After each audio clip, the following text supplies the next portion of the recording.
This is paid for by SRMG Services. So when you say you cater to, we flush that out just a bit, like Good. to the education. What do Yeah. you mean by that? So what we do is we go and we do like back to school drive for teachers. Okay. We sponsor school events. Okay. We take students, like we had did a delegation from Banneker High School down to the state capitol. Okay. And got them involved in showing them how the process worked during the General Assembly.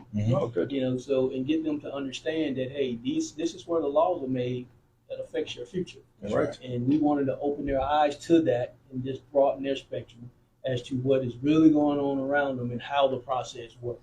Right. So Good. that's a little bit there. And do you, sorry, I'm gonna stop. No, You're the good one that I'm dialogue. just. Yeah. And do you find though that kids are, because I find this very intriguing in relation to like when we take kids to like state capitals and Mhm. stuff like that. Do you find that kids are engaged, wanting to be engaged with what's actually happening in the state capital? Yes, when we went down there, they were very engaged. Good. You know, asking questions. You know, wanted to know who was who.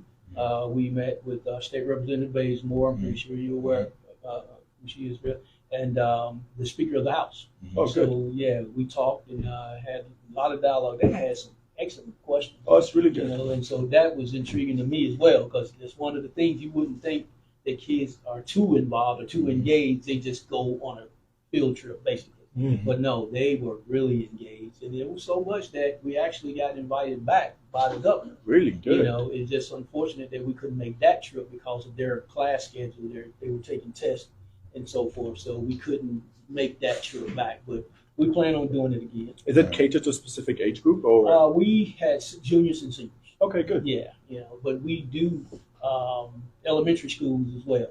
You Oh, wow, know, okay. yeah, we go on field trips with them. We go into the schools. We do the reading, things like I said, and we felt like to really get kids involved and engaged, you have to start at the elementary level. Right. You know, Right. and so again, we just start there and just work our way up. That's a And key what right we there. want to do is get the seniors, juniors, the high schools to kind of come with us Yes. and work with us with the kids. Yeah, that's good. You know, and so we're just trying to get everybody That's really good. involved. Yeah. That's really good. So Derrick, now I do know that you do a lot of community activity as Mhm. well. You Yeah. know, share with us a little bit about that. Yeah, no, I appreciate the opportunity for you all having us here this evening.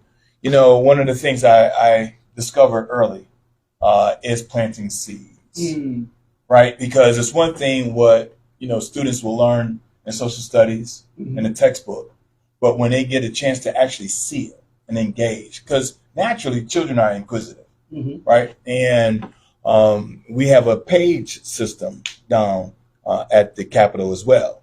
So you can be a page for the day from the age of 12 to 18. And what that is, it gives those 12-year-olds to 18-year-olds an opportunity to see the legislative process in action. And so each legislator gets a quota. Mhm. But I found myself during my 6 years to get more than my fair share. I would go to other legislators who did not use their quotas to make sure that when you bring children down and they want to come back, they can now spend a day. We pay them, we feed them, and even outside of the Capitol, I've gave over 1,000 backpacks Mhm. with brand new Microsoft laptops, Mhm. each about $1,200. Okay. And so when you form these partnerships and organizations such as yours, Uh-huh. who's willing to give back, plant those seeds, so that way children can get a better understanding, not just what they're being taught in school and what's in the textbook, but actually see it, come alive Yeah. and engage with their lawmakers to figure out how these laws, to your point, will impact them in the future. Right, right. Yeah, Mr. Taiwo, I understand too that one of the things you're looking at is curriculum. Oh yeah. Yes. Yeah. I think for me, the interesting thing is, I'm in tech, right? Mhm. And I think what I'm very aware of is that the future of what we think society is going to look like from an employment point of view is dramatically about to change. Yes. I think that a lot of people have been introduced to ChatGPT that I bet most of you probably know about, and Google's Brad. Mhm. That is what just what's the best English word. That is but just the introduction to what's coming. And I mean, as somebody, I mean, I work in Google and I'm a senior member of staff there, because you get to see a lot of what's happening. For me, I look at my kids now and I ask the question, if my daughter, my son goes through the exact same career path I went through, goes to get their undergrad with what I did, get their master's with what I did, would they have the same opportunities at work? And I'm coming to the answer of no. Because a lot of skill set that is needed for what work is going to look like in the future requires a different mindset of thought process. I am glad you said that particular word, mindset. And I think we had a conversation at one point where we talked about how is it that we can change the mindset of people, because I think that's where it lies the change to happen. Oh yeah. You know, so that with all this going on around us, you know, we have to start to figure out a way. Number one, to agree to disagree, work together, and figure out how we can just get people engaged in a different mindset. It's really good. You know, how do you think we could do something like that? Yeah, so I think first off, in order to change anyone's mindset, you have to know where they're coming from, right? If you think about the way our curriculum has been written for the last 400 years, it has always been slanted for one group of people, right? What they see, what they hear, their experiences. And so now we're at this convergence where every ethnicity and race is asking for their heritage to be discussed. Yes. Right. So in order for us to know how we can change one's mindset or create an environment that's conducive for one to change their mindset, you have to be willing to learn the other people's with their contribution, their heritage. Right. Right. And so when you think about, I just finished watching the 1619 Project. Right. And when the young lady first came out and the New York Times started writing about the 1619 Project, there was this huge uproar. Like, well, how can this be? It's not in our textbooks. Well, because it was never included. Right. The accomplishments. We talk about, you know, when movies come up with a new documentary and we go, well, who are these three hidden figures? Well, they were hidden for a reason. Yes. Right. They were never included. Didn't mean they did not exist. Right. Didn't mean they contribute. And so we have to reach this medium to where we can listen to one another, we can reason with one another, but we also need to understand each other's contribution, what they bring to the table. And that's not to do away with their No. contributions. It's just to help us know more and understand Absolutely. one another. So with that being said, how can the legislative process help that? Yeah. So I think first the legislative process can help it by bringing teachers and inviting them to the room. With that being said, is there what happens, and both can chime in on this, what happens with the state from a state level to support those teachers? Is that something that this seat will actually have a part in? And I think that